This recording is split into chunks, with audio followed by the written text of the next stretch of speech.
In 2023, Chinese white dolphin population around Hong Kong was 188. That number has declined over the past 2 decades and reached 34 in 2023, with the red bar signifying zero observed in northeast Lantau. That's over an 82% decline in their population. As alarming as this may sound, instead of panicking, we should think, what could be the reason for their threats? Why should we put effort into their conservation? And how can we do so? But before we talk about that, let's talk about their economic and ecological importance. When we are thinking about how much dolphins are worth, we're probably only reminded of how much money we pay to get on a dolphin watching tour boat in Tai O. But they are way more than that.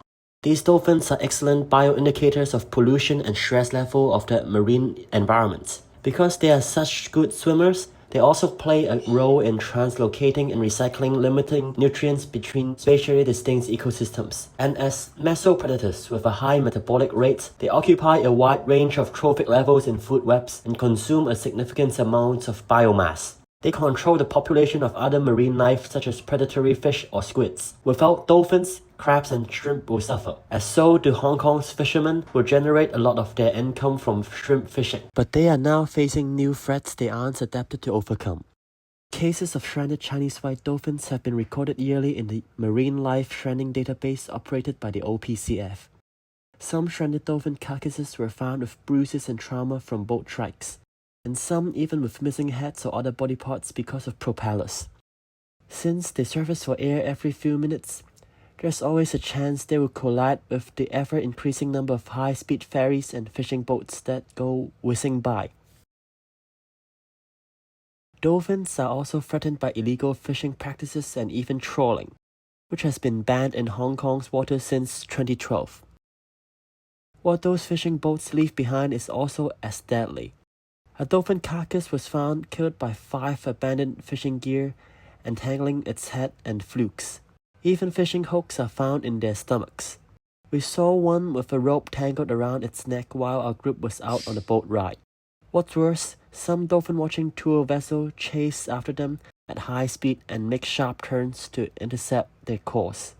Mother-child pairs might be separated from each other. But they're small. While we might be able to satisfy our city's long-term traffic demand with our airport's first runway system and the Hong Kong-Zhuhai-Macau Bridge, we may have destroyed one of their last strongholds in Tung Chung. To make matters worse, the Lantau Tomorrow Vision project proposed massive land reclamation near Khao Yi Chau in the east of Lantau. Any remaining dolphins in those badly degraded habitats would probably have been scared away by deafening noises during the construction. These infrastructures are obstructing underwater traveling corridors and fragmenting their habitats. The current dolphin population requires at least 515 square kilometers of habitat for bare subsistence. Yet less than 0.2 square kilometers of Hong Kong seas are truly no-take zones free of marine traffic and fishing threats. The Pearl River Delta population is rapidly approaching the critically endangered threshold on the IUCN Red List. It is likely their total population around the globe has already dropped past the minimum viable population of 2,000 individuals. Their viability is low, not only threatened by anthropogenic factors but also by demographic stochasticity, further dragging them down an extinction vortex. Since 2000,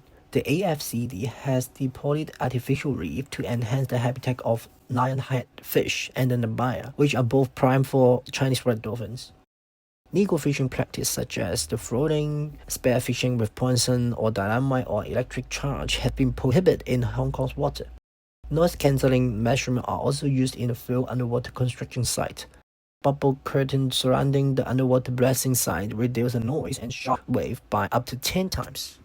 We have to move quickly to save these dolphins from extinction. We should advocate for expanding no-take marine protected zones and strengthening law enforcement in established marine protected areas to help alleviate extinction rates. Additionally, adopting sustainable fishing methods to prevent overfishing can help avoid unintentional mortality.